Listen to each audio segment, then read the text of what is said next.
The news keeps getting worse for Elizabeth Warren. Look, Joe Biden's campaign is flailing, he doesn't have it, and to be honest, he never did. Liz Warren, however, is packing in the crowds while the rest of the field struggles to attack anyone to their rallies and town halls. The field will thin as they drop like flies when reality sets in and expect Biden to last until the first votes come in. That said, whoever the nominee is will be devastated by the new numbers coming out of farm country. Farmers have been hit the hardest by the trade war, and if the Dems can steal some support from Trump here, they could win. But that is not happening according to a new by Farm Futures. The report claims that Trump's support among farmers is surging, not declining, with 67% saying they would back him for re-election.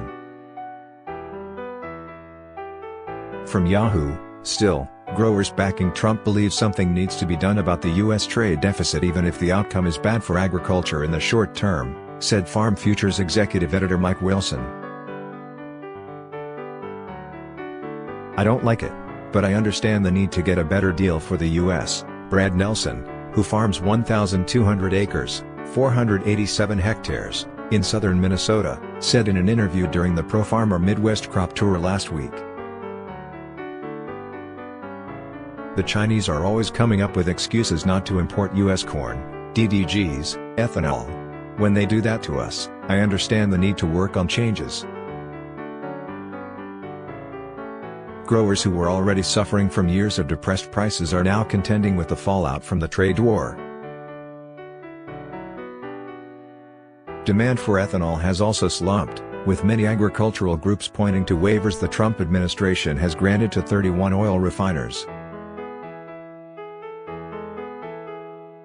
That's adding to stress as farm debt is expected to rise 3.9% this year to $427 billion.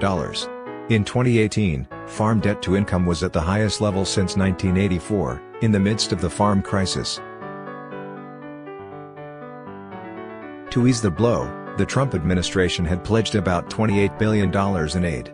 Only 6% of the farmers who voted for Trump said they wouldn't back him if the elections were held today, according to the survey, which is being released Thursday at the Farm Progress Show in Decatur, Illinois.